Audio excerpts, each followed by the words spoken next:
My sister vanished 15 years ago. She just came back with a child that might be my brother's. Some families measure time by holidays or birthdays. Mine measures it by the day my sister disappeared. Her name was Lily. She was 16 when she left, 17 the last time anyone saw her.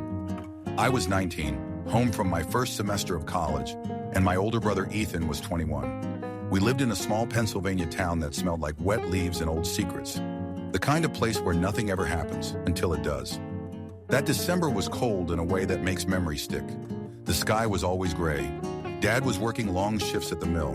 Mom was holding the family together with casserole and denial, and Lily was restless. She'd always been the wild one, the kind of girl who talked about cities she'd never seen, wrote bad poetry about love, and cut her own bangs at 2 a.m. She was too big for our small town, and everyone knew it, especially her. We weren't a perfect family, but we weren't broken either, just fraying at the edges. I was the peacemaker, Ethan was the golden boy, and Lily was the storm. The last night I saw her, we were in the kitchen. She was sitting on the counter, swinging her legs, eating peanut butter straight from the jar. Mom was asleep upstairs. Dad had gone to bed early, and Ethan had gone out. She looked distracted, pale, almost jittery. "You okay?" I asked. She smiled, and too quickly. "Yeah, just thinking. About getting out of here." I rolled my eyes. "You say that every week. Maybe this time I mean it." I thought she was joking. I told her she was being dramatic, that things would feel better when school started again. She laughed, called me an optimist, and kissed my cheek goodnight. That was the last conversation I ever had with her. The next morning, her bed was empty, her phone gone, a duffel bag missing, no note, just the faint smell of her vanilla shampoo lingering in the hallway.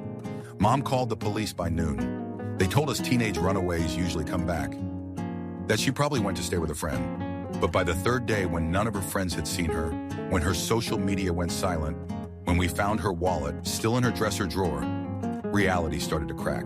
The police put out a missing person alert. Volunteers searched the woods. I stapled her photo to telephone poles until my hands went numb. Ethan barely spoke. He blamed himself, said he should have been home, that he should have noticed something. Weeks turned into months. Winter turned into spring. Nothing. Every time the phone rang, Mom jumped.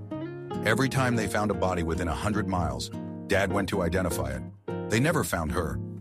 Eventually, the search ended. The posters came down. Life, if you can call it that, went on. But something in our house froze that winter and never thawed.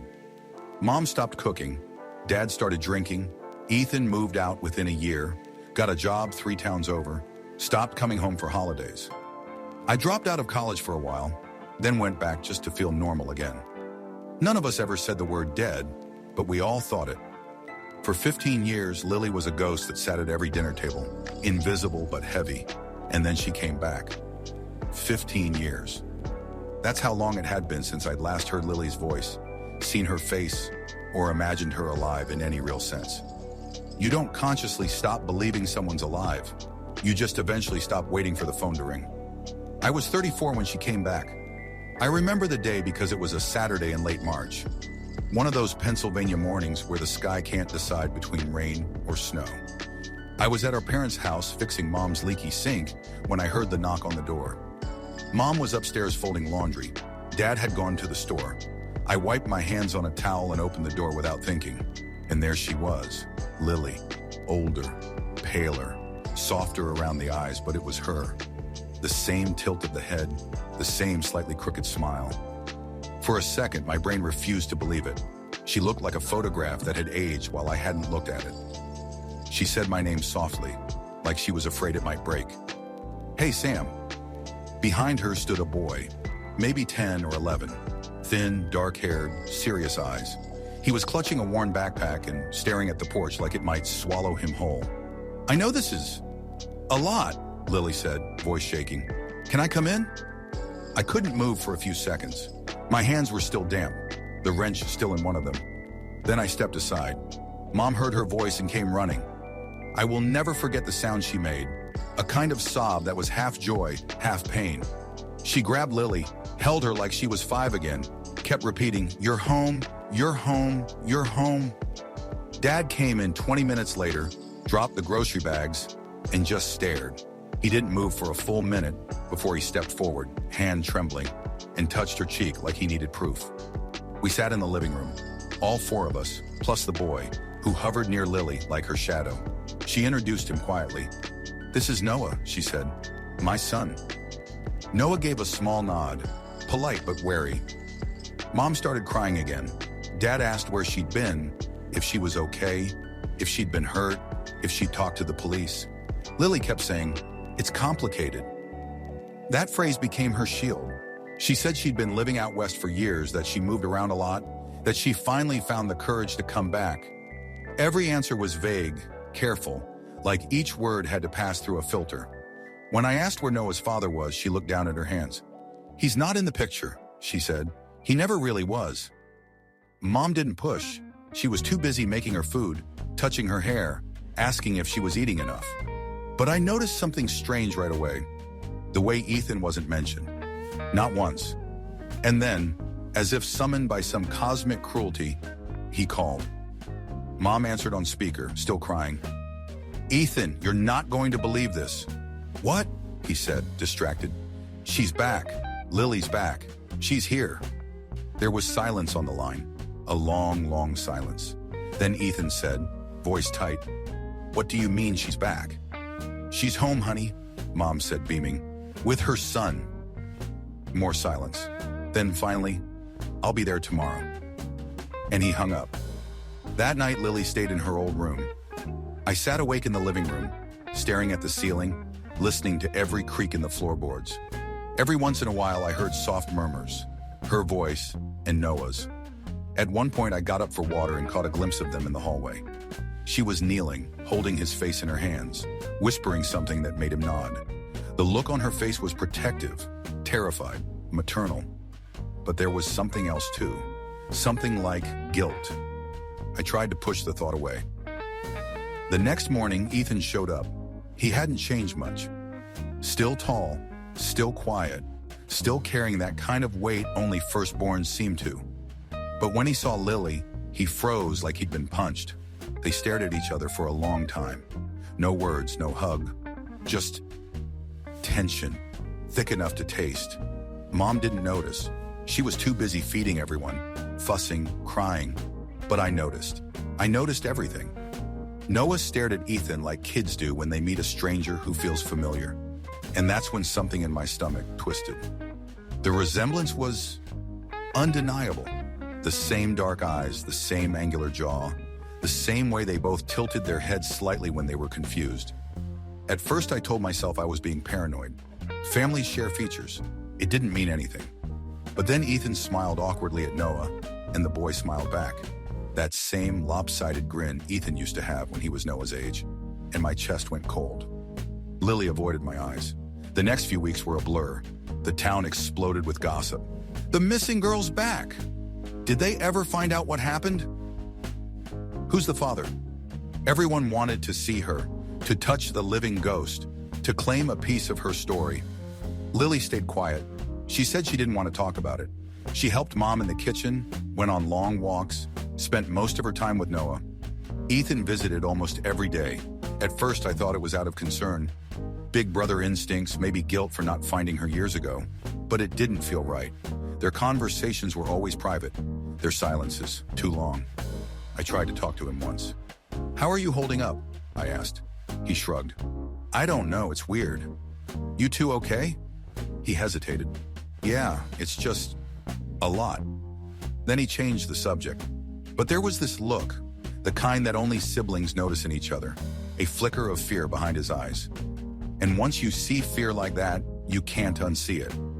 A week later, Mom convinced Lily to join her for Sunday church. Ethan stayed home, claiming a headache. I stayed too, said I'd mow the lawn. When Lily and Mom left, Ethan sat on the porch, smoking, something he hadn't done in years. I joined him. "She seems good," I said carefully. He nodded. "Yeah. And Noah seems like a good kid." Another nod. Then I said it. "He looks a lot like you." Ethan froze. The cigarette paused halfway to his lips. "That's a weird thing to say," he muttered. "It's true, though."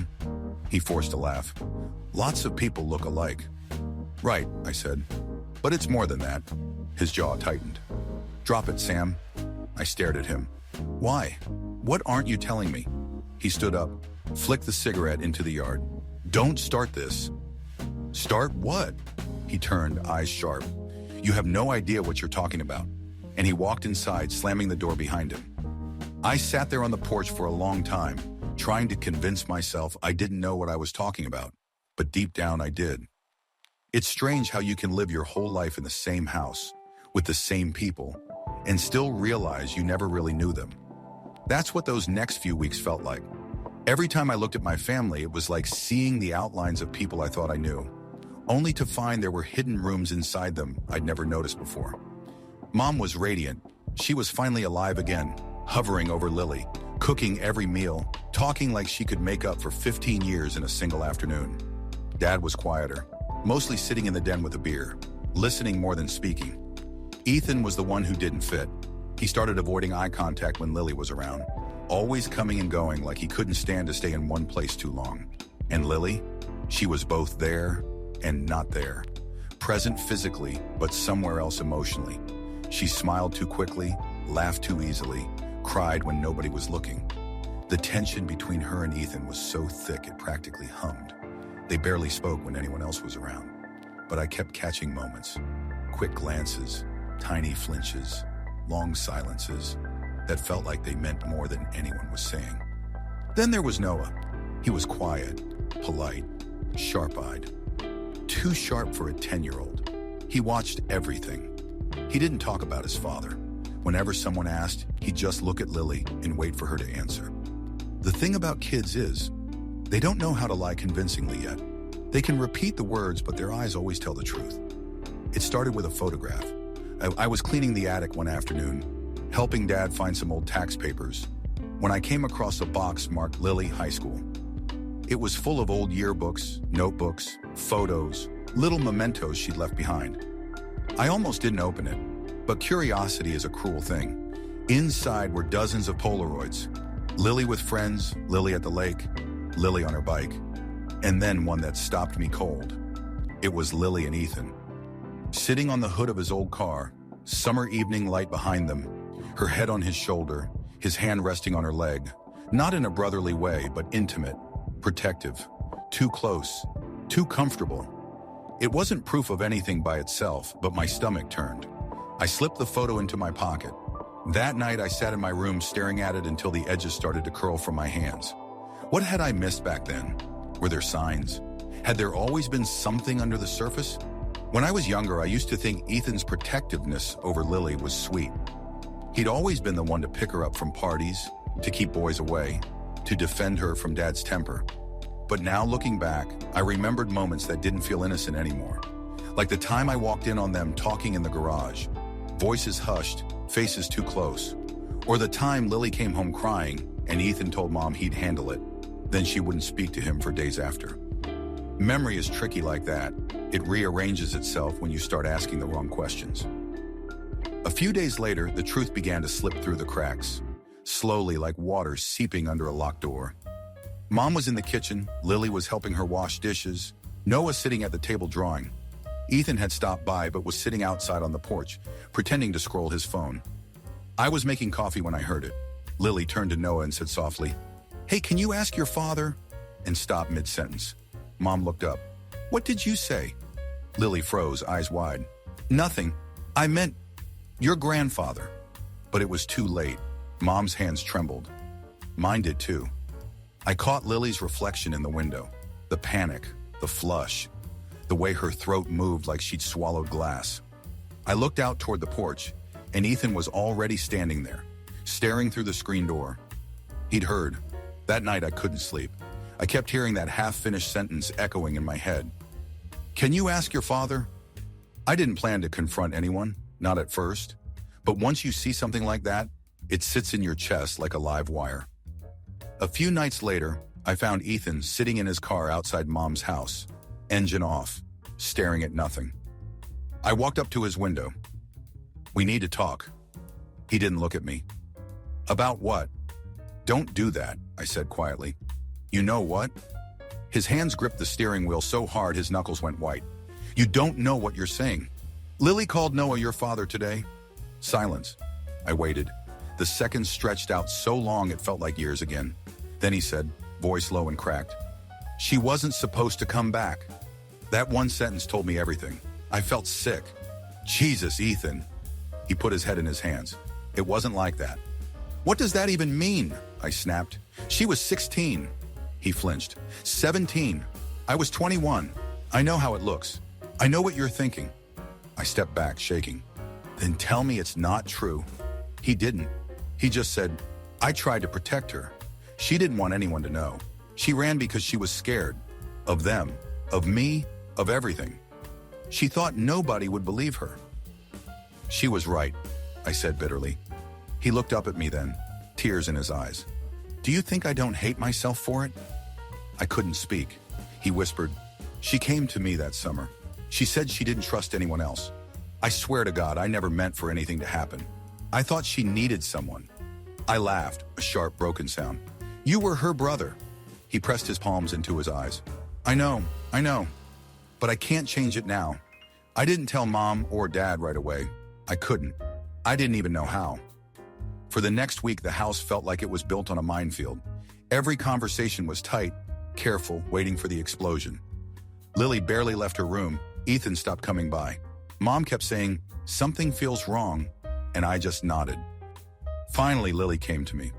Late one night, while I was sitting in the kitchen, she stood in the doorway like a ghost again. Her eyes were red, her voice barely above a whisper. You know, don't you? I nodded. She sat down, stared at her hands. I was stupid. I thought leaving would fix it. You should have told someone, I said. I was 17, she said quietly. Everyone would have blamed me. Hell, maybe they would have been right. I don't even know anymore. Why did you come back? I asked. She looked toward the ceiling, like the answer was hiding in the drywall. Because he deserves to know who he is, and I was tired of running. That was the night everything broke open. The next morning, Mom found Lily's note on the kitchen table. It said she needed space, that she was sorry, that she loved us.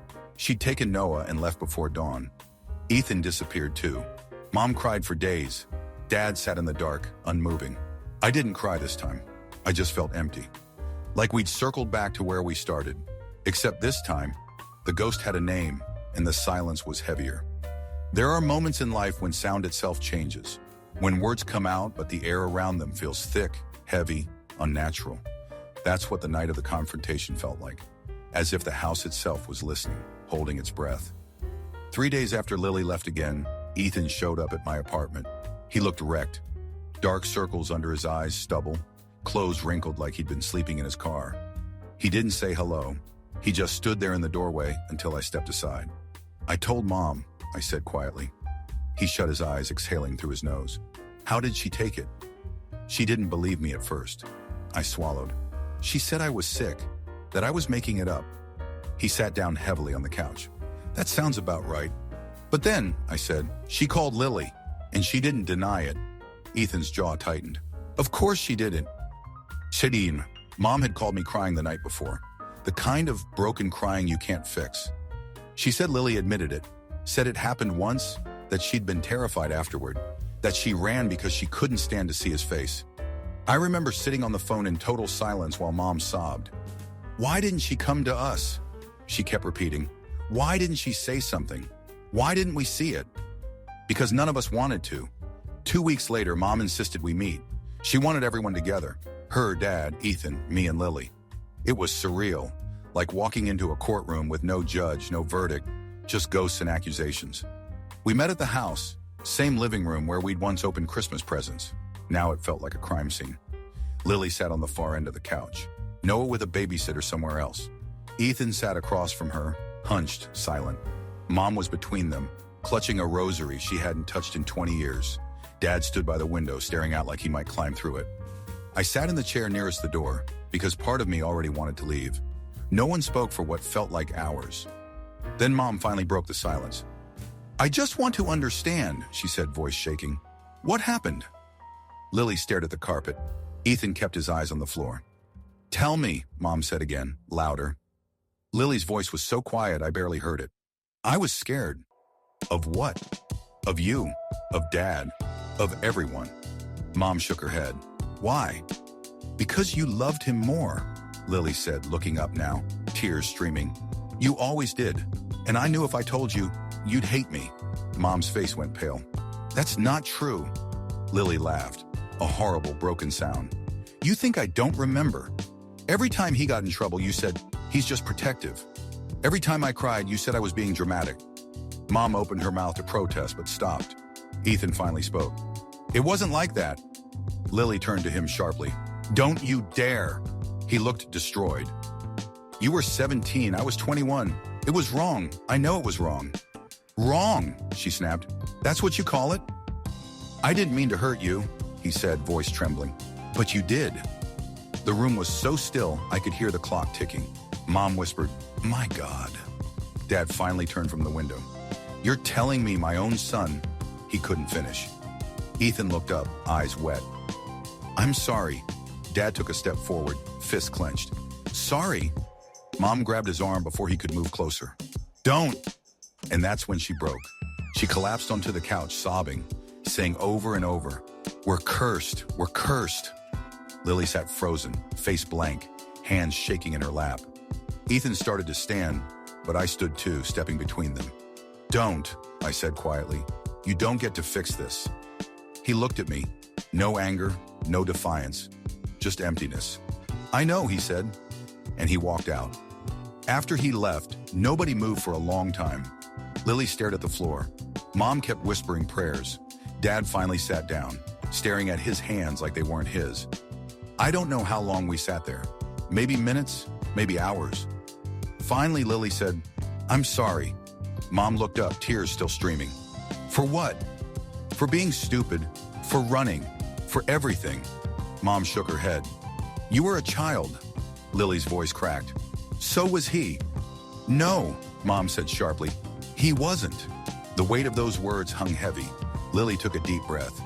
I didn't come back to destroy anyone. I just wanted Noah to know he had family. I wanted to stop hiding. Does he know? I asked quietly. She shook her head. Not yet. I don't know how to tell him. No one answered. Because what do you say to that? 2 days later, Mom called. She said Lily had left again. Not far this time, just to a small apartment in another town. She'd left a letter behind, addressed to all of us. I went over to read it. It was written in her messy handwriting, the ink smudged in places. I know none of this can be fixed. I don't expect forgiveness. I just wanted to stop running. I wanted to give Noah a life that wasn't built on lies. Maybe someday he'll understand. Maybe someday you will too. I loved him once, in the wrong way, at the wrong time. He loved me too, but it ruined us both. I don't blame him anymore. I don't blame anyone. Tell Noah the truth when he's old enough. Tell him I was young and scared and loved people who didn't know how to love me back. Please take care of each other. I can't stay here. It hurts too much. Lily. I folded the letter and put it back in the envelope. Mom kept it in her Bible after that. She never spoke of it again. Ethan left town a month later. Last I heard, he was living in Ohio, working construction. He doesn't call much. Dad went back to drinking. Mom got quieter. And I just stayed, watching the house decay around all the things we never said. People ask if I hate them, Lily or Ethan. I don't. Hate would be too simple. What I feel is something colder, something that sits in the chest like a stone. It's the knowledge that sometimes love and ruin come from the same place. That sometimes the people who destroy your family don't mean to. They're just carrying too much of their own brokenness. And maybe the worst part is knowing that deep down, you still love them anyway. Time doesn't fix what happened. It doesn't make the air cleaner or the memory softer. It just gives everything more distance to fade into. The first year after that meeting was like living underwater. You could move, breathe, go through the motions, but everything sounded muffled. Lily stayed gone for a while. She sent short emails to Mom every few months. Updates, really. We're okay. Noah's doing well in school. We moved again. They were the kind of messages that looked like normal family check-ins if you didn't know the context. Mom printed everyone and tucked them in her Bible next to the letter. Ethan didn't send anything. Once in a while, he'd call me. Not to talk about it, never that. He'd ask about Mom's health if Dad had stopped drinking. He'd talk about work, the weather, anything that wasn't the reason we were both losing sleep. I didn't press him. What was left to say? It was almost 5 years before I saw them again. I was 40 by then, more gray than not, working at a small hardware store in town. Mom had had a minor stroke that spring, so I was spending more time at the house. One morning, she told me Lily wanted to visit. She says Noah wants to see where she grew up. Mom said, her voice cautious, like she was asking permission. I said yes, because what else could I say? They came that weekend. Lily looked older, but steadier, like she'd made peace with herself. Her hair was shorter, her face thinner, but there was light in her eyes I hadn't seen before. Noah was 15 then, all legs and sharp angles, wearing the same kind of hoodie Ethan used to live in. He was polite, shy, soft-spoken. When he smiled, the resemblance hit me again, but it didn't hurt as much anymore. He helped Mom in the garden, asked about the trees, about Lily's old room. Everything he said was normal, harmless, but every word carried weight. That night after dinner, Lily and I sat outside on the porch. The air was thick with summer humidity, the cicadas screaming in the trees. I didn't know if you'd ever talk to me again, she said. I didn't either. She nodded. I don't expect forgiveness. I think you already have it, I said. I just didn't realize it. She looked at me startled. How? Because I stopped being angry, I said. That's the closest I can get. She smiled, small and tired. That's enough. I asked her about Noah, if she ever told him. Not everything, she said, but enough. He knows it's complicated. He knows I made mistakes. He knows the man he calls his father is gone. Gone. She hesitated. Ethan called once. He said he wasn't coming back here. He told me to tell Noah the truth when he was ready. Her voice trembled. He said he didn't want to be the reason Noah hated himself. We sat there for a long time without speaking. The sky turned purple, and the first lightning bugs came out. When she finally stood to go, she hugged me. It was the kind of hug that felt like an apology, not a goodbye. Mom passed away 2 years later, peacefully in her sleep. We buried her next to Dad, who died the year before. The last thing she said to me was, "Take care of your sister." Lily came for the funeral. She stood apart from the crowd, holding Noah's hand, eyes swollen but dry. After the service, she slipped a folded piece of paper into Mom's coffin. I never asked what it said. After that, I saw them less and less. They moved to Vermont, I think. Every Christmas, she sent a card. Sometimes a photo of Noah hiking, or with a dog, or holding a guitar. He looked happy, and somehow that was enough. 10 years after the funeral, someone knocked on my door. It was late, cold, raining. When I opened it, a young man stood there, tall with dark hair and serious eyes. "Noah?" I asked. He nodded. "Hi, Uncle Sam." I hadn't realized how much I'd missed hearing that name. He came in, shaking the rain from his jacket. He looked nervous, older than his age. "I needed to ask you something," he said. "Anything." He took a deep breath. "Who was my father?" I froze. "Mom told me something," he continued, "that he was part of the family, that it was complicated. I think I've known the truth for a while, but I need to hear it." I sat down, motioned for him to do the same. "You're old enough to know the truth," I said quietly, "but you need to understand. It doesn't define you." He didn't flinch. "It's Uncle Ethan, isn't it?" I nodded. He didn't speak for a long time, just stared at the floor, jaw tight. "I thought so," he said finally. "We look alike." "I'm sorry," I whispered. He shook his head. "It's not your fault." "It's not even really theirs. They were kids and they broke something, but they didn't break me." That hit me harder than anything else could have. He smiled a little, stood up and hugged me. "Thanks for telling me." Before he left, he said, "Mom doesn't know I came. Don't tell her. I just needed to hear it once." Then he walked out into the rain. I haven't seen Lily since that day. We talk on the phone sometimes. Birthdays, holidays, quiet check-ins. She sounds happy now, calmer. She works at a library. Noah's in college. She says he wants to be a teacher. Ethan never came back. I heard through a friend that he's sober now, living somewhere in Michigan, working construction again. I think about him sometimes. Wonder if he ever forgave himself. I doubt it. As for me, I've made peace with being the one who stayed, the one who remembers, the one who didn't have to carry the secret but did anyway. Sometimes I walk past the old house, now empty, And look at the porch where everything started and ended. The wood is warped, the paint peeling, but it's still standing. That feels fitting. Families are like houses. They crack, they rot, they fall apart in storms. But if the foundation holds, even in silence, they don't completely vanish.